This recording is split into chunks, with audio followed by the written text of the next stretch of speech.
আব কি বার 300 পার।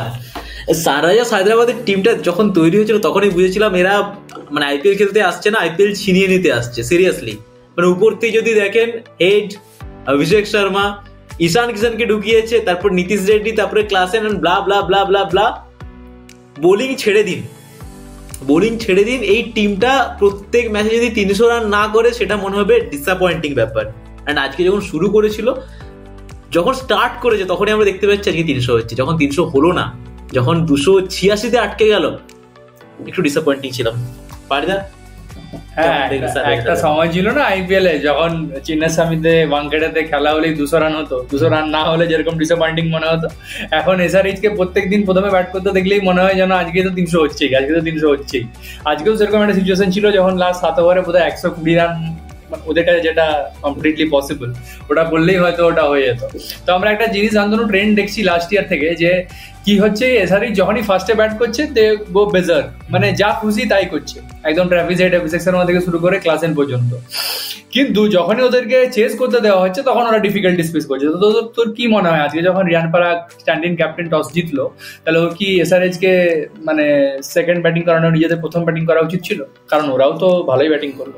তো রিয়ান পরাগের ক্যাপ্টেন্সি নিয়ে যদি আসি, আমার মনে হয় রাজস্থানের এরকম বোলিং দুর্দশার পিছনে বা এরকম পারফরমেন্সের পিছনে রিয়ান পরাগের ক্যাপ্টেন্সির একটা প্রভাব পড়েছে। কারণ বোলিং চেঞ্জেস বা টিম সিলেকশন, প্রতিটা জিনিসই আমার অনেক বেশি ভুল মনে হয়েছে। যেরকম দুটো বিদেশি পেসার খেলছে, ফারুকি, জোফরা আর্চার, যেখানে তোমার আকাশ মাদওয়াল অলরেডি আইপিএল এ ভালো পারফরমেন্স, মানে already known face Mumbai Indians থেকে গেছে, সেখানেও তুমি যদি ফারুকিকে খেলাও, অ্যান্ড হাসারাঙ্গা যেখানে তোমার একটা ওয়ার্ল্ড ক্লাস স্পিনার রয়েছে, অ্যাটাকিং স্পিনার রয়েছে, তুমি তাকে বসে থিকসানা তো খেলবেই। তো সেখানে টিম সিলেকশন আমার একটা গর্বিত মনে হয়েছে। দ্বিতীয়ত বোলিং চেঞ্জেস, তোমার শুরুতে বল করার মতন তুমি থিকসানাকে নিয়ে শুরুতে 3 ওভার করিয়ে দিলে, সেখানে তোমার জোফরা আর্চারকে তুমি ট্রাই করলে না শুরুতে, যেখানে জোফরা আর্চার ব্রেক থ্রু দিলেও দিতে পারতো। আজকে বাজে গেছে দিনটা, সেটা নিয়ে কিছু বলার নেই, রেকর্ড করে দিয়েছে আমাদের জোফরা আর্চার। কটা সিরিজ জিতেছিল জানো? 77টা না? সেটাও অলমোস্ট ভেঙে দিত। তো আজকে বাজে জিনিস গেছে, বাট টিম আমার মনে হয়েছে যে বোলিং চেঞ্জেস এইসব জিনিসেও একটু অনেক বেশি খামতি রয়েছে। আর সবচেয়ে বড় কথা ফিল্ডিং কি জঘন্য ফিল্ডিং করেছে, মানে সেটাও রানটা 250 আটকাতে পারতো, মানে 250 আটকাতে পারতো। এমন দিন এসেছে যে এসআরএইচ ফার্স্টে ব্যাট করলে আমরা এরকম ভাবে কথা বলছি যাতে রানটা কিছুটা আটকানো যেত, 250-তে আটকানো যেত। মানে ভাবুন আপনারা যে টি-20 ক্রিকেটটাকে এসআরএইচ কোথায় নিয়ে গেছে। 4 বার বোধহয় 250-এর উপরে টোটাল ওরা করলো লাস্ট 2 বছরে। আর এই সিজনে আরো অনেক করবে। আর আমি তো এখন থেকেই ভয় পাচ্ছি যে লখনৌকে পেলে কি 400 মারবে নাকি? লখনৌয়ের যে বোলিং, লর্ড ঢুকেছে লখনৌতে, শার্দুল ঠাকুর সকাল ব্যাস, শার্দুল ঠাকুর সেই আর কি, মানে একই রকম টিম তৈরি করছে লখনৌ, যে আমাদের শুধু সব 400 পার করে বোলার থাকবে। লখনৌর দিকে যাচ্ছি আমরা, যদি ফিরে আসি Sunrisers Hyderabad versus Rajasthan versus score কার্ডের দিকে একটু। তো শুরুতে টসে জিতে রাজস্থান বোলিং এর সিদ্ধান্ত নেয় এবং ব্যাট করতে আসে এসআরএইচ, ট্রাভিস হেড আর অভিষেক শর্মা। শুরুতে অভিষেক শর্মা উইকেট পড়ে যায়, এন্ড তারপর ট্রাভিস হেড যা করে মোটামুটি একটা 11 বলে 24 করেন। তারপর ট্রাভিস হেড এসে 31 বলে 67 রানের একটা দুর্দান্ত ঝড়ো ইনিংস খেলে যায় এবং সেই ফ্লোটাকে কম হতে দেয়নি নীতিশ রেড্ডি এবং ঈশান কিষান তো পকেট ডায়নামো ব্লাস্ট করলো। এখন এসে মুম্বাই ইন্ডিয়ান্স থেকে বেরিয়েছে, বিসিসিআই কন্ট্রাক্ট শেষ হয়ে যায় এবং সেখানে ডোমেস্টিক ভালো পারফরমেন্স করে এবং আবার ফিরে এসেছে আইপিএল এ। এরকম যদি এই সিজনটা যেটা শুরু করলো, এটা যদি পুরো সিজন জুড়ে দিতে পারে ঈশান কিষান, তাহলে কিন্তু ইন্ডিয়া টি-20 টিমে ফেরার একটা প্রবল দাবি back in contention for sure. সেখানে কারণ ও টপ অর্ডারে ব্যাট করতে পারে, আর এখন ইন্ডিয়ান যে উইকেট কিপাররা টি-20 টিমে খুঁজছে তারা মোস্টলি টপ অর্ডারে ব্যাট করার জন্য। সঞ্জু স্যামসন অলরেডি আছে ওপেনিং স্পটে, সঞ্জু স্যামসন তো অলরেডি আছে। তো ঋষভ পান্ত এদের জন্য একটা ভালো সুযোগ এবারে আইপিএলটা। তো ঈশান কিষান খুব ভালো খেলেছে, মানে এইরকম ঈশান কিষানকে আমরা ফ্রি ফ্লোয়িং আমরা শুরুর দিকে দেখতাম, তারপর প্রায় হারিয়ে গেছিল। তোর কি মনে হয় যে মুম্বাই ইন্ডিয়ান্সে এত স্টারের একটা টিম ছিল, তো ওখানে কি কোথাও একটা দাবদাবা একটা পরিস্থিতি থাকতো, নাকি রোহিত শর্মার খারাপ ফর্মের জন্য অতিরিক্ত চাপ ওকে বহন করাটাই একটা নেগেটিভ পার্ট হিসেবে প্লে করেছে?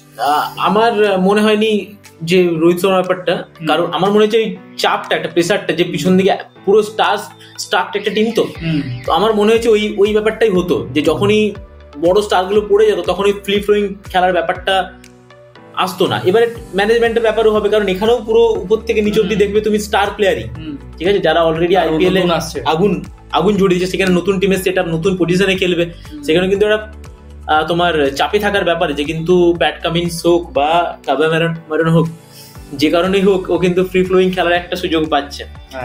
যাই হোক, তারপরে ক্লাসেন আসে, ক্লাসেন 14 বলে 34 রান ইনিংস খেলে এবং রান 287।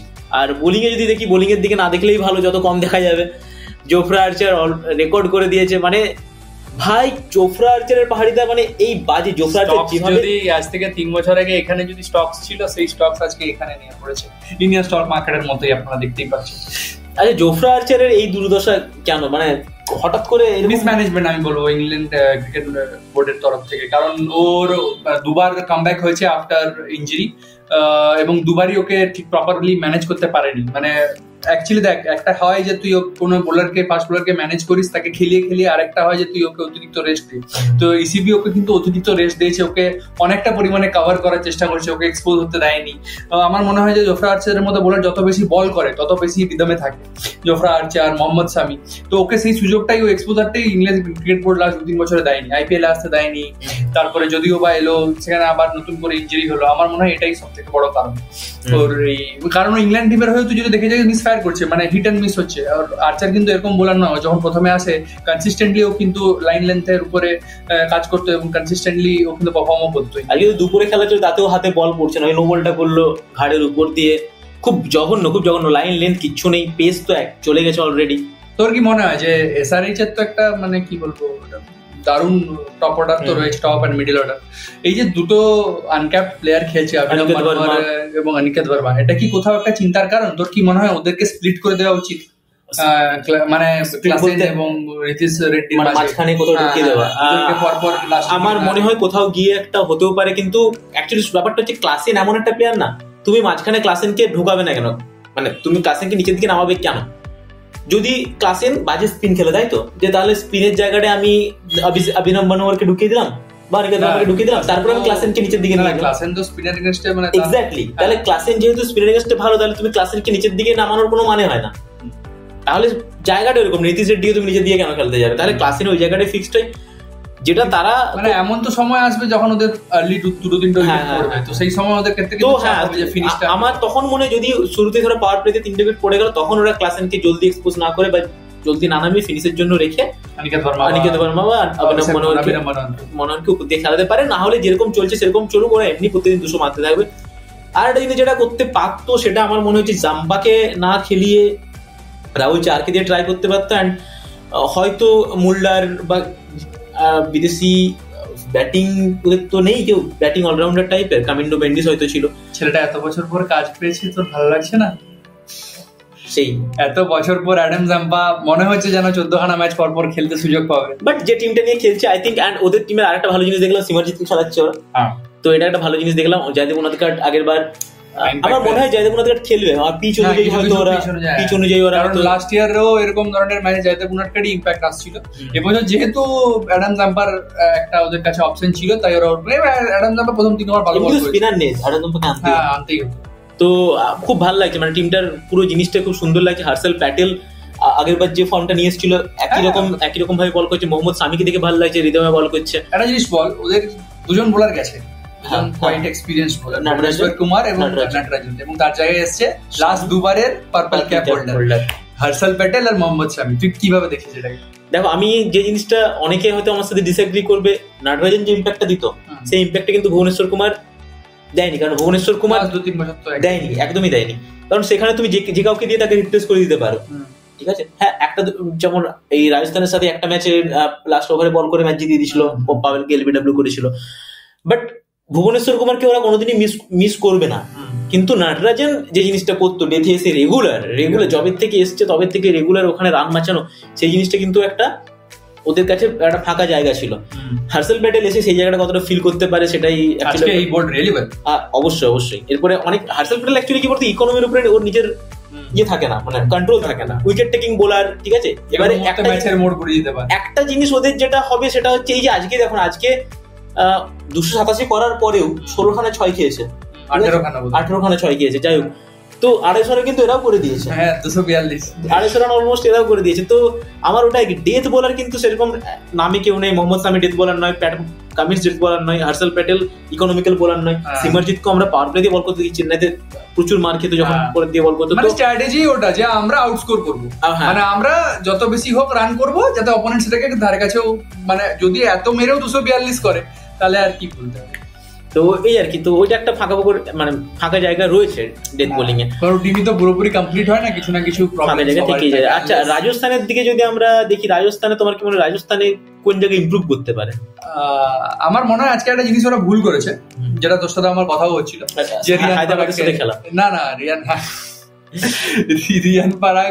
রিয়ান পারাগের এই যে উপরে উঠে আসাটা ক্যাপ্টেন বলে কিনা আমি জানি না, তো আমার মনে হয়েছে নীতিশ রানাকে 3 নম্বর ওদের স্টেবিলিটি দেওয়া উচিত ছিল কিছুগুলো ম্যাচ, মানে অ্যাটলিস্ট 3-4টে ম্যাচ পরে ওরা যদি মনে করতো নীতিশ রানার ফর্ম ভালো নেই বা অন্য কোনো যে কোনো কারণে হোক, লজিক্যাল কারণে, তাহলে চেঞ্জ করতে আমি মানতাম। তবে প্রথম থেকে আমার মনে হয় যে নীতিশ রানাকে ওই সুযোগটা দেওয়া উচিত ছিল। রান অনেক বেশি ছিল, I get that part, but Nitish রানাও কিন্তু মানে ভালো আইপিএল প্লেয়ার, একটা স্টেবল আইপিএল প্লেয়ার, তো ওকে ওই স্টেবিলিটিটা দেওয়া উচিত ছিল। Riyan Parag had a phenomenal season at number 4 last year, তো ওকে নাম্বার 4-এই ব্যাট করা আমার মনে হয় উচিত ছিল। 3 নম্বরে এসে আমি জানি না, ওটা এটা হাইন্ডসাইড একদমই নয়, আমার সেই সময়ও ওই এটা পছন্দ হয়নি। তো সেম জিনিস, ওটা নিয়ে আমি যাচ্ছি না, বাট আমার যেটা মনে হয় যে এই জিনিসটা ব্যাকফায়ার করবে রাজস্থান রয়্যালসকে, যেটা যে প্রথম 3টে ম্যাচ যখন রিয়ান পরাগ ক্যাপ্টেন্সি করবে এমনিতে আজকে দেখেই বোঝা যাচ্ছে নার্ভাস, প্রচন্ড নার্ভাস লাগছে, নিজেও বলেছে বিট নার্ভাস।